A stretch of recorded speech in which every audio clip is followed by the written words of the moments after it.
자, 오늘부터 우리가 이제 세법 심화 과정을 진행을 하도록 하겠습니다.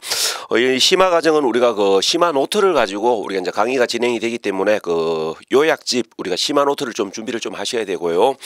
일단 강의 순서는 요렇게 잡겠습니다. 일단은 취득 관련 조세인 취득세하고 등록면허세를 먼저 보고 그다음에 이제 양도 관련 조세인 양도소득세, 그다음에 보유 관련 조세인 재산세, 종부세, 그다음에 조세 총론 요 순서대로 강의를 진행을 하겠습니다. 다시 한번 좀 말씀을 드리면 일단 강의 순서는 이렇게 들어갑니다. 일단은 이제 오늘 우리가 이제 부동산 취득 관련 조세인 우리가 이제 취득세하고 등록면허세를 먼저 강의를 진행을 하고 요 취득 관련 조세 끝나고 나면 양도 관련 조세인 양도소득세를 우리가 이제 두 번째로 진행을 할 거고, 그다음에 이제 양도 관련 조세 끝나고 나면 보유 관련 조세인 우리가 재산세하고 종합부동산세를 보시게 될 거고, 하여튼 취득, 양도, 보유 관련 조세 순서대로 강의 진행하고 요 끝나고 나면 우리가 이제 제1편 조세 총론에 가가지고 우리가 세법에 대한 어떤 전반적 내용들을 한번 정리를 한번 쭉 해보도록 하겠습니다. 그래서 일단 심화 과정은 강의를 이 순서대로 강의를 진행을 하는데 이미 여러분들이 그 출제되어지는 비중은 다 알고 계시듯이 이 취득 관련 조세에서 한 4문제 정도 나오고요. 양도 관련 조세에서 한 5문제 정도, 보유 관련 조세에서 3문제, 조세 총론에서 한 2문제 정도 해가지고 한 16문제 정도 출제를 예상을 하시면 됩니다. 자, 그러면 일단은 요 취득 관련 조세 중 하나인 취득세를 먼저 강의를 진행을 하겠습니다. 자, 심화노트 30페이지 가시면 돼요.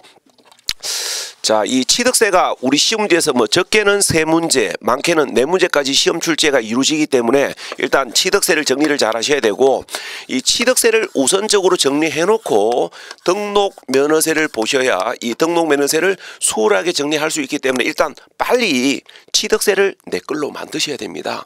자, 그럼 이제 제일 먼저 우리가 이제 취득세가 어떤 조세인지 기본 개념을 먼저 읽어 보십시오. 거기 심화노트 30페이지 그 첫째 줄 보시면 우리가 취득세는 그러니까 부동산 등을 취득한 사실에 대하여 그러니까 취득한 자에게 부과하는 조세가 취득세입니다. 시험 문제에서 우리가 취득세의 기본 개념을 가지고 시험 출제를 하는 건 아니기 때문에 그냥 자연스럽게 읽어만 보시면 돼요.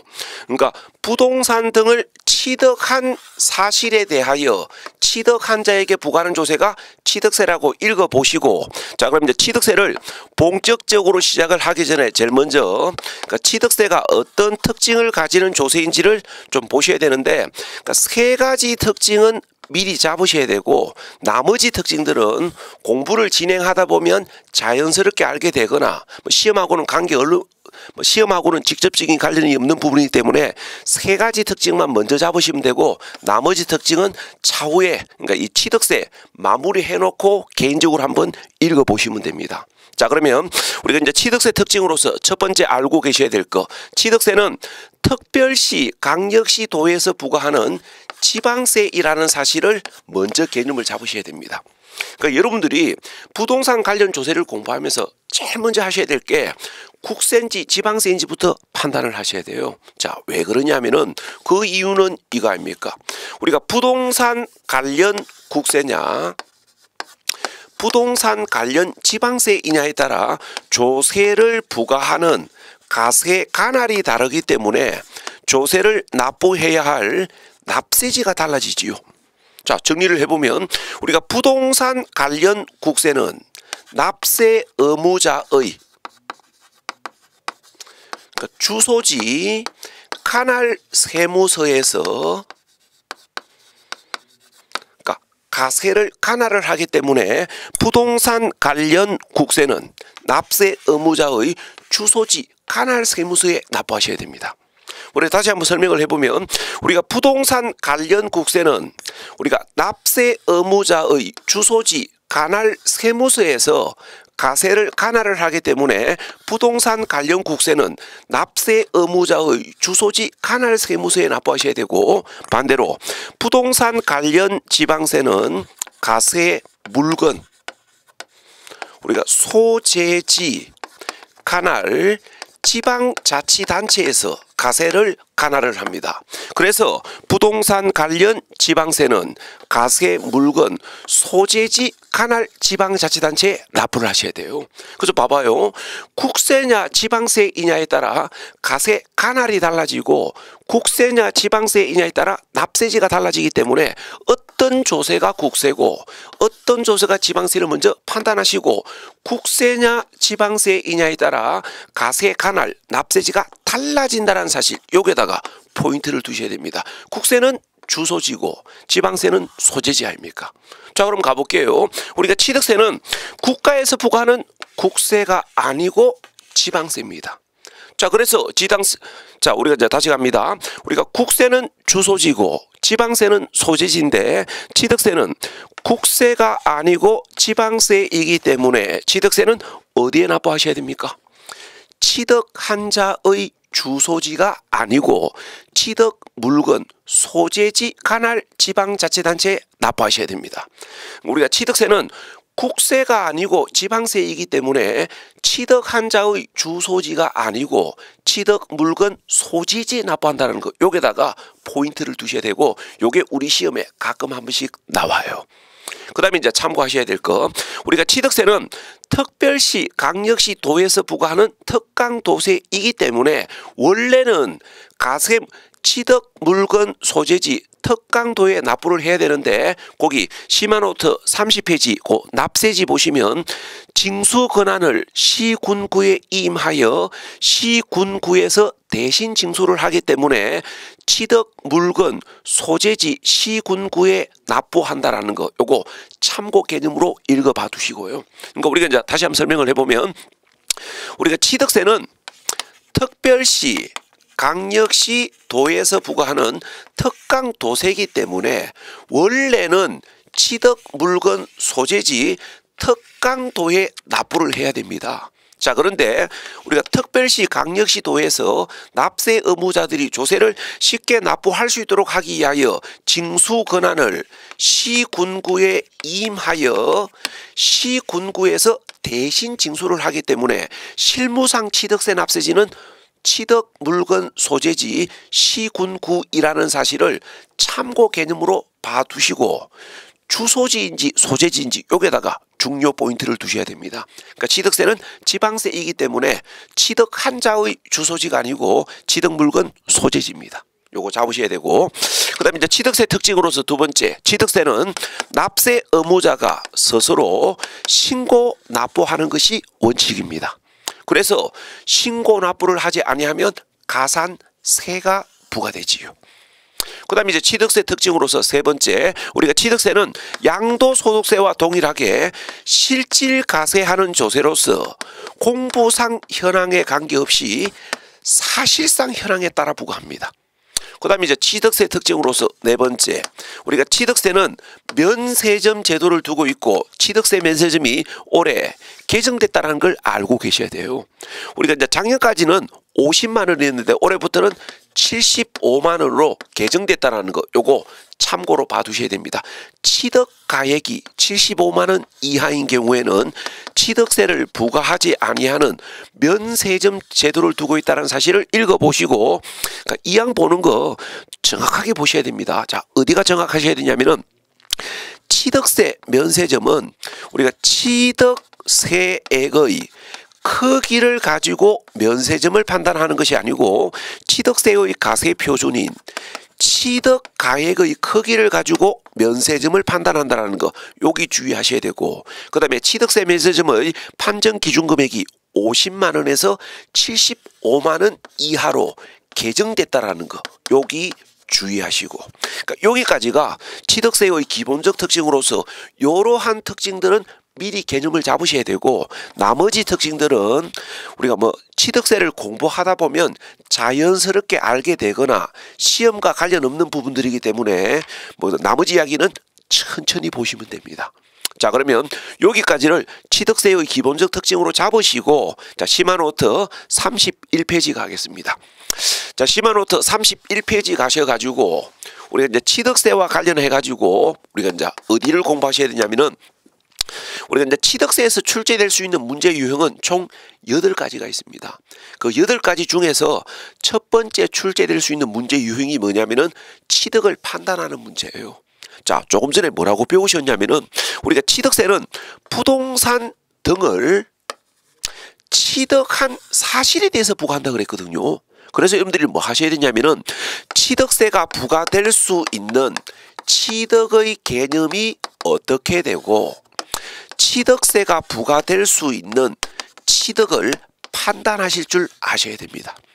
자, 그럼 제일 먼저 취득세가 부과될 수 있는 취득이 무엇을 의미하는지 취득의 개념을 잡으셔야 되는데, 자, 요거는 이제 여러분들이 막연히 정리하실 게 아니고 조금 전에 보신 취득세의 특징인 실질과세를 가지고 오셔야 됩니다.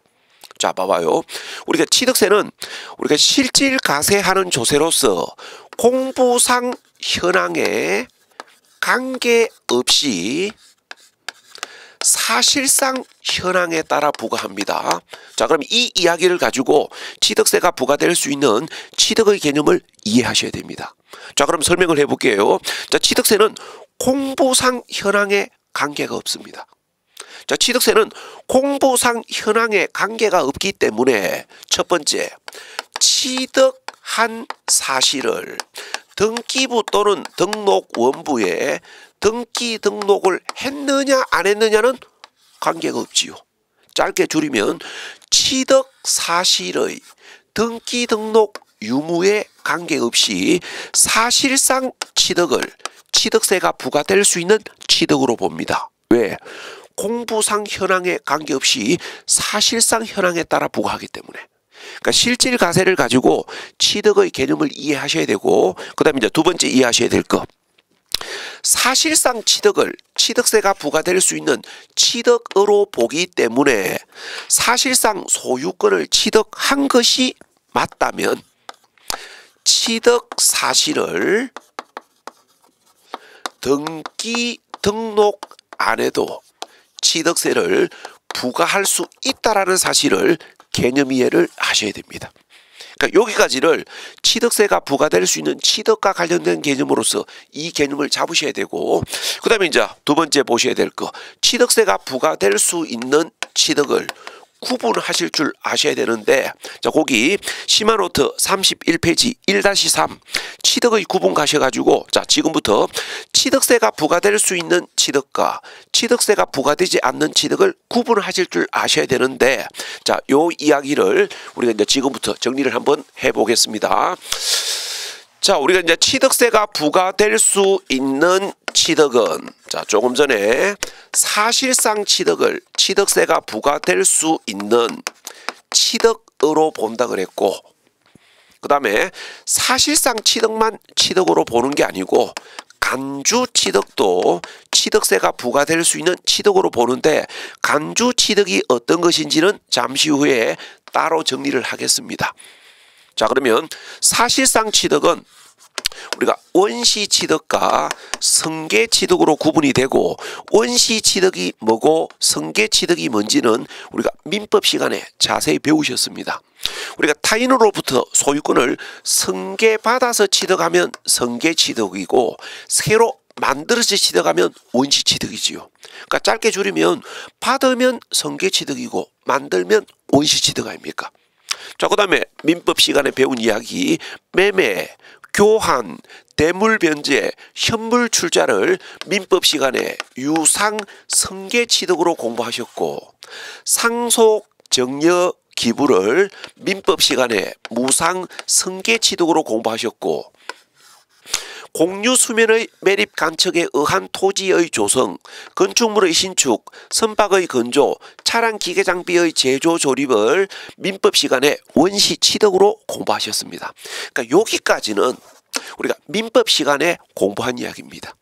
우리가 민법, 물권법, 권리의 변동에서 취득의 형태로서 이런 것들을 이미 민법 쌤하고 충분한 대화를 나누고 오셨습니다. 자, 그러면 지금부터 여러분들이 뭘 하셔야 되냐면은 이 민법 시간에 배운 취득의 형태들 중에서 취득세가 부과될 수 있는 취득과 취득세가 부과되지 않는 취득을 구분하실 줄 아셔야 되고, 이게 우리 시험에 가끔씩 나와요. 자, 그럼 제가 설명을 해볼게요. 자, 제일 먼저 성계취득부터 설명을 드립니다. 자, 현행 지방세법 기준에 의하면 성계취득에 대한 취득세는 유무상에 관계없이 가세합니다. 자, 그래서 이제 여러분들이 알고 계셔야 될 이야기, 성계취득에 대한 취득세는 유무상에 관계없이 가세하기 때문에 유상성계취득, 무상성계취득 둘 다 취득세를 부과할 수 있다라는 사실을 참고로 알고 계셔야 됩니다. 이거예요. 매매, 교환, 현물출자, 대물변제에 의하여 유상성계 취득한 것은 물론이고 상속, 정려, 기부에 의한 무상성계 취득도 취득세를 부과할 수 있다라는 사실을 기본 베이스로 까셔야 됩니다. 자, 그 다음에 이제 보셔야 될 이야기. 자, 공유수면의 매립 간척에 의한 토지의 조성, 우리가 건축물의 신축을 설명 편의상 부동산의 원시 취득으로 묶어놓고 선박의 건조, 차량 기계장비 항공기의 제조 조립을 우리가 설명 편의상 차량 등의 원시 취득으로 묶어 놔놓고, 자, 지금부터 정리를 하면 이렇게 됩니다. 우리가 현행 지방세법 기준에 의하면 부동산의 원시 취득은 취득세를 부과할 수 있지만 차량 기계장비 선박 항공기의 원시 취득은 취득세를 부과하지 않습니다. 자, 그래서 이제 여러분들이 중요한 이야기는 아니고 참고 개념으로서 이 이야기를 알고 계셔야 돼요.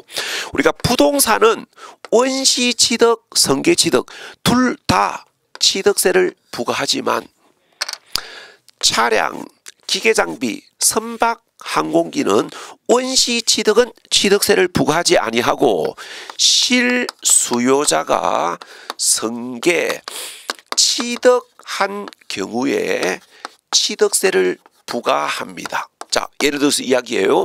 우리가 현대자동차 울산 공장에서 판매를 할 목적으로 제조 조립에 의하여 원시 취득한 사실에 대하여 현대자동차에게는 취득세를 부과하지 않고 소비자들이 현대자동차를 구입했을 때 취득세를 부과한다고요. 이게 부동산하고 다른 점 아닙니까? 우리가 부동산은 판매를 할 목적으로 신축에 의하여 원시 취득한 사실에 대하여 건축주, 건설회사에게 취득세 부과하고 분양받은 자에게 취득세를 또 부과합니다. 자, 그런데 차량, 기계장비, 선박, 항공기는 원시 취득은 취득세를 부과하지 않고 성계 취득했을 때 취득세를 부과합니다. 요걸 비교하고 계셔야 돼요.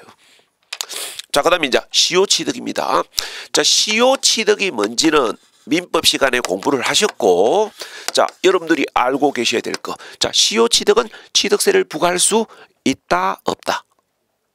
자, 현행 지방세법 기준에 의하면 시효취득도 취득세 부과할 수 있습니다. 여기까지가 여러분들이 민법 시간에 배운 취득의 형태들 중에서 취득세가 부과될 수 있는 취득과 부과되지 않는 취득을 요 정도 이야기는 구분하셔야 됩니다. 그러니까 여러분들이 민법 시간에 배운 취득의 형태들 중에서 취득세가 부과될 수 있는지 없는지를 요 정도 이야기는 참고로 알고 시험장에 가셔야 되고, 요 이야기가 우리 시험에 한 4년에 한 번 꼴씩 가끔 나오기 때문에 설명 이해되시면 참고하고 계셔야 됩니다. 자, 그 다음에 이제 어디 보셔야 되냐면은 간주취득, 다른 말로 자, 의제취득을 보셔야 되는데, 자, 우리가 이제 일단 예를 들어 놔놓고 이야기를 합시다. 자, 예를 들어 놔놓고 이야기를 하면, 자, 이렇게 됩니다. 우리가 이제 토지의 지목이, 그러니까 토지의 지목이 변경되거나 차량 등의 종류가 변경이 되거나 건축물을 정축, 개수를 하거나 가점주주의 주식 취득을 민법에서는 취득으로 보지 않습니다.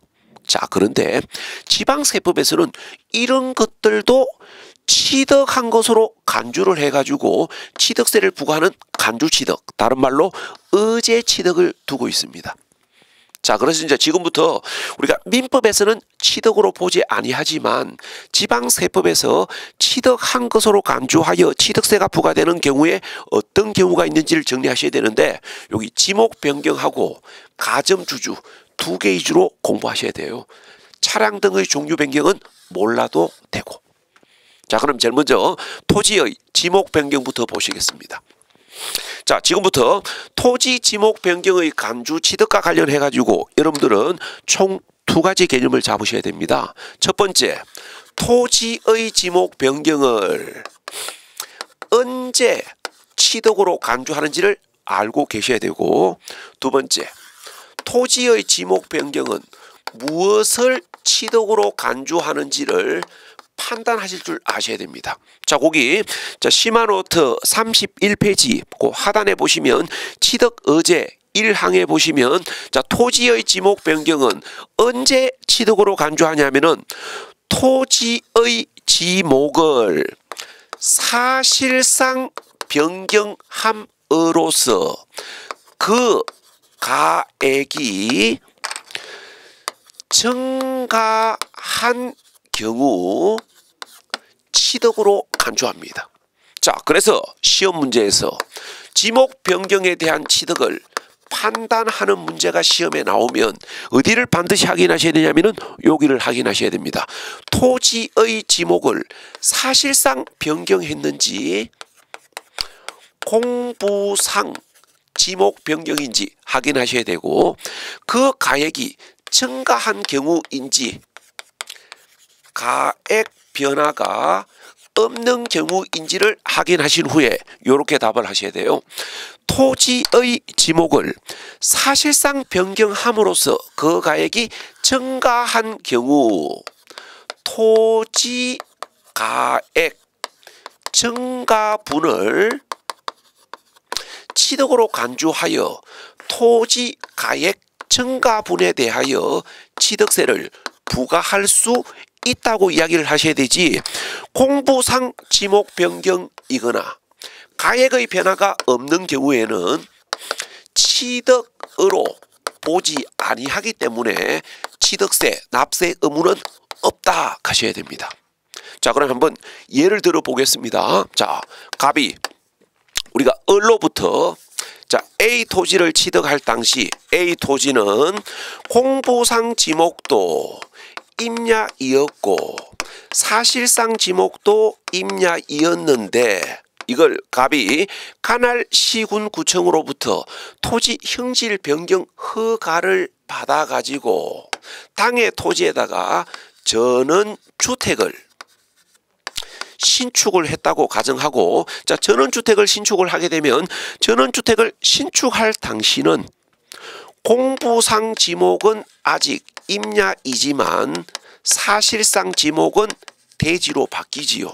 그 다음에 전원주택을 신축한 사실을 등기부에 등기를 해야 되는데, 신축한 건축물에 대해서는 신축에 의하여 원시 취득한 것이기 때문에 소유권 보존 등기를 하셔야 되고, 토지에 대해서는 토지의 지목이 임야에서 대지로 변경됐기 때문에 토지에 대해서는 지목 변경 등기를 하셔야 되지요.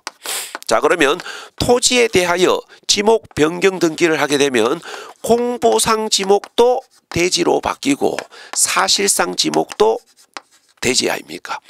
자, 그러면 지금부터 숫자를 갖다가 집어넣읍시다. 자, 전원주택을 신축하기 직전, 그러니까 전원주택을 신축하기 직전의 토지 가액은 3천만 원이고, 자, 전원주택을 신축한 직후 토지 가치는 7천만 원이라고 가정하고, 지목 변경 등기로 인하여 토지의 지목이 공부상, 그러니까 지목 변경 등기로 인하여 공부상 지목이 대지로 변경됐을 때의 토지 가액은 7,800만 원이라고 가정을 합시다. 자, 그러면 현행 지방세법 기준은 이렇게 됩니다.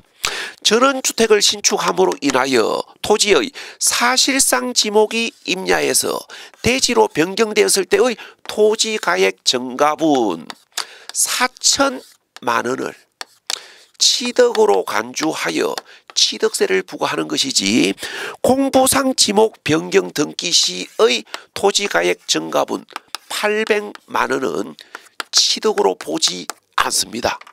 그래서 시험 문제에서 지목 변경에 대한 취득을 판단하는 문제가 시험에 나오면 사실상 지목 변경인지 공부상 지목 변경인지 그 가액이 증가한 경우인지 가액 변화가 없는 경우인지를 구분하신 후에 취득으로 보는지 취득으로 보지 않는지를 구분하셔야 됩니다.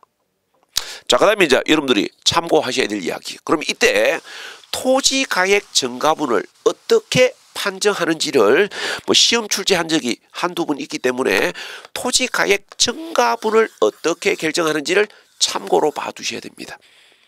자, 토지가액 증가분은 어떻게 결정하냐면은 이렇게 결정해요. 거기 시마노트 31페이지 거기 하단 개정 내용을 보시면 되는데 우리가 지목 변경 시의 토지가액 증가분은 우리가 지목을 변경하기 전 그러니까 지목 변경 전 시가 표준액과 지목 변경 후 시가 표준액의 차액을 토지가액 증가분으로 보는 것이 원칙입니다. 그러니까 예를 들어서 이렇게 봐봐요.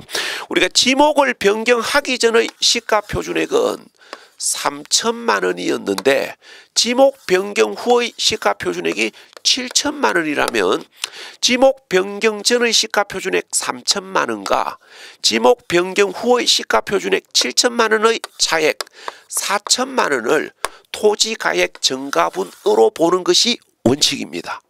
자, 그런데 요게 조건이 붙습니다. 다만 지목 변경에 그러니까 지목 변경에 소요된 비용이 법인 장부 등에 의하여 입증이 되는 경우에는 지목 변경에 소요된 비용을 토지가액 증가분으로 봅니다. 그래서 이게 이제 시험에 나왔을 때 아무런 조건이 없으면 시가 표준액의 차액을 토지가액 증가분으로 본다고 답하셔야 되고 지목 변경에 소요된 비용이 입증된다라고 단서 조건이 주어지면 지목 변경에 소요된 비용을 토지가액 증가분으로 본다고 답하시면 돼요. 여기까지가 지목 변경에서 보실 이야기입니다. 그 다음에 이제 이 정축 개수. 우리가 정개수는 우리 시험지에서 정답으로 출제되는 경우가 잘 없기 때문에 거기 시마노트 32페이지에 정리된 이야기 그대로 읽어만 보시면 돼요. 우리가 건축물을 정축을 하거나 개수를 했을 때의 건물가액 증가분을 민법에서는 취득으로 보지 않지만 지방세법에서는 취득으로 간주하여 건물가액 증가분에 대하여 취득세를 부과할 수 있다고 읽어만 보시면 됩니다. 자, 그 다음에 이제 가점주주 보시겠습니다. 자, 이 가점주주가 우리 시험 문제에서 나름대로 자주 출제가 이루어지는 부분이기 때문에 정리를 좀 잘 하셔야 되는데 일단 가점주주가 누구인지부터 잡으셔야 됩니다. 거기 시마노트 32페이지 거기 사항 참고사항 A 항목을 보시면 돼요.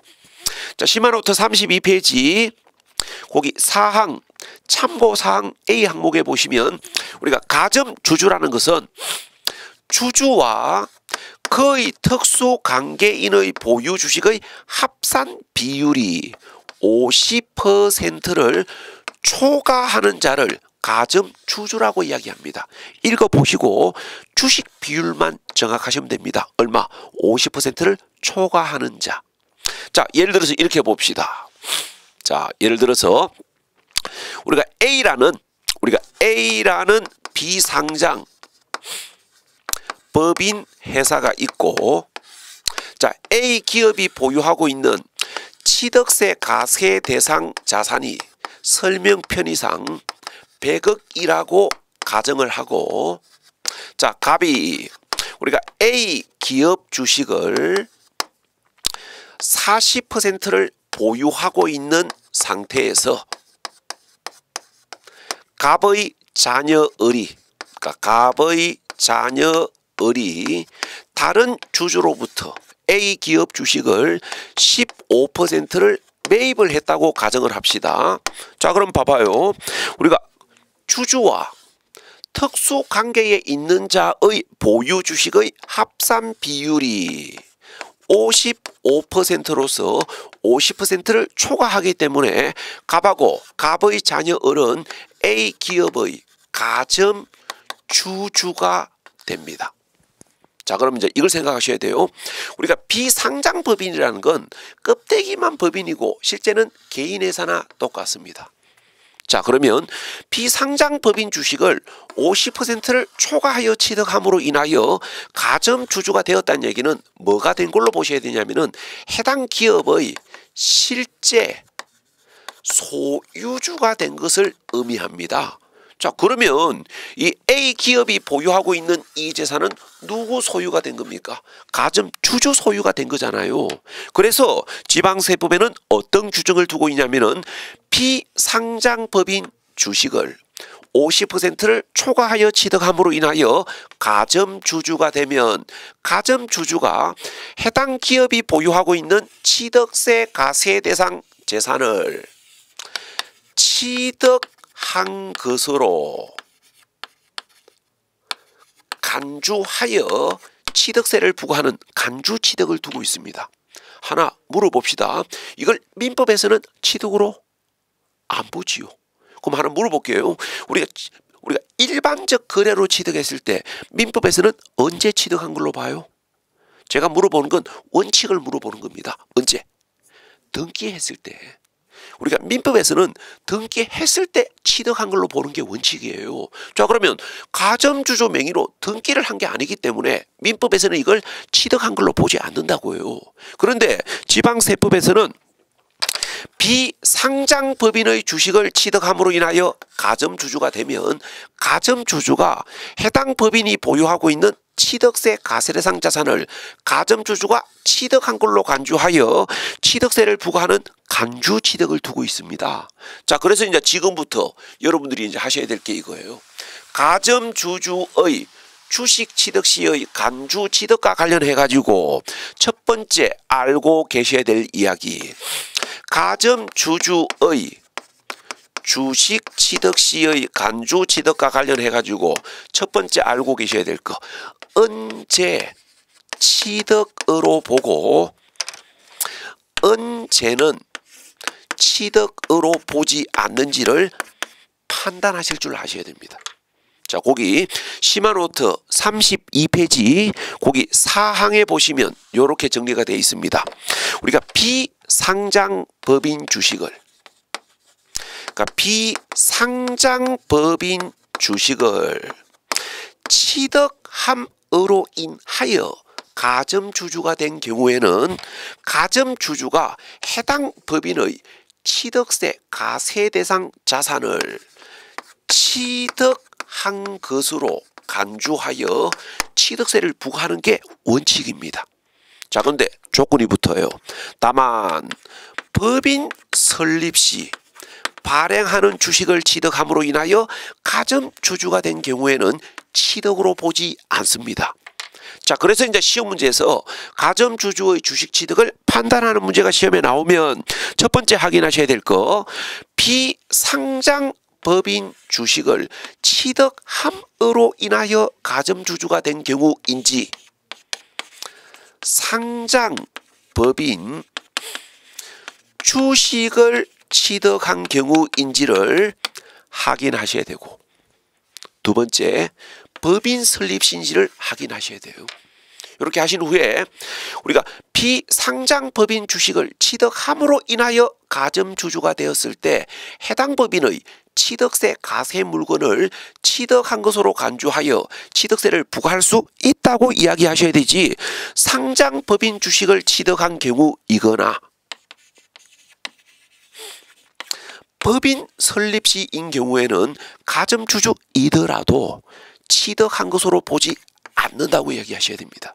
이게 우리 시험 23회 때 이야기 아닙니까?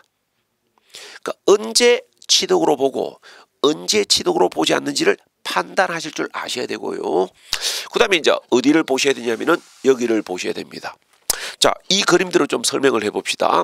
우리가 가점주주가 되면 이 가점주주가 우리가 이제 해당 법인이 보유하고 있는 취득세 가세 물건을 취득한 것으로 간주하여 취득세를 부과하게 되는데, 그럼 이 그림으로 설명하면 A 기업이 보유하고 있는 취득세 가세 대상 자산 100억 중에서 가점주주가 몇 퍼센트를 취득한 것으로 볼 것인지, 취득으로 보는, 그러니까 취득으로 보는 주식 비율을 판단하실 줄 아셔야 됩니다. 자, 이게 이제 세 가지 경우로 나누어서 보셔야 되는데, 자, 첫 번째, 최초로 가점주주가 된 경우, 바로 이제 이거 아닙니까? 자, 갑이 40%의 주식만 보유하고 있는 상태에서는 가점주주가 아니었는데, 갑의 자녀 을이 15%의 주식을 매입을 하게 되면 합산 비율이 50%를 초과함으로 인하여 가점주주가 되지요. 자, 그러면 가점주주가 아니었던 자가 최초로 가점주주가 되면 우리가 해당 기업이 보유하고 있는 취득세 가세대상 자산이 100억이라고 가정한다면, 자, 100억 중 몇 퍼센트를 취득한 것으로 간주하냐면은 최초로 가점주주가 되는 날 현재 가점주주가 보유하고 있는 보유 주식 전체 비율만큼 취득한 것으로 간주합니다. 그러니까 이 그림대로 설명하면 우리가 최초로 가점주주가 되는 날 현재 가점주주가 보유하고 있는 보유 주식 비율 전체 비율, 그러니까 최초로 가점주주가 된 경우에는 최초로 가점주주가 되는 날 현재 가점주주가 보유하고 있는 보유 주식 전체 비율만큼을 취득한 것으로 봐요. 그래서 이 그림대로 설명하면 최초로 가점주주가 되는 날 현재 가점주주가 보유하고 있는 보유 주식 전체 비율 얼마? 100억 중 55%를 취득한 것으로 봅니다. 우리가 금액으로 따지면 100억 중 55%인 55억을 취득한 것으로 본다고요. 그래서 우리가 주식 비율로 따지면 55%, 금액으로 따지면 100억 중 55%인 55억을 취득한 것으로 보아 취득세를 부과합니다. 그 다음에 이제 두 번째 생각하셔야 될 거, 우리가 가점주주의 지분이 증가된 경우, 우리가 이제 가점주주의 지분이 증가된 경우에는 우리가 지분이 증가되는 날 현재 해당 기업이 보유하고 있는 취득세 가세대상 자산 중 몇 퍼센트를 취득한 것으로 보냐면은 증가된 지분만큼을 취득한 것으로 보는데, 여기서 주의하셔야 될 건 단순 증가된 지분을 취득으로 보는 것이 아니고 5년 이내의 최고 지분보다 증가된 지분만큼을 취득으로 본다는 거, 여기를 깜빡하시면 안 돼요. 그러니까 이걸 깜빡하시면 답에 에러가 나는 겁니다. 그래서 이제 시험 문제에서 가점주주의 지분이 증가된 경우의 취득을 판단하는 문제가 시험에 나오면 단순 증가된 비율을 취득으로 본다고 답하시면 안 되고 5년 이내의 최고 지분보다 증가된 비율을 취득으로 본다, 이렇게 답하셔야 돼요. 자, 여기까지가 여러분들이 취득에서 보셔야 될 이야기입니다. 그러니까 우리 시험 문제에서 취득세 관련 문제로서 첫 번째 출제될 수 있는 문제가 취득을 판단하는 문제가 시험에 나오기 때문에 취득세가 부과될 수 있는 취득의 개념이 어떻게 되는지, 등기 등록 안에도 납세 의무가 있는지 없는지, 그 다음에 우리가 취득세가 부과될 수 있는 취득의 구분이 어떻게 되는지를 가급적 정리하려고 노력하셔야 됩니다. 자, 그러면 여기까지 설명을 드리고 잠시 쉬었다가 거기 시마노트 33페이지 가세대상 보시겠습니다.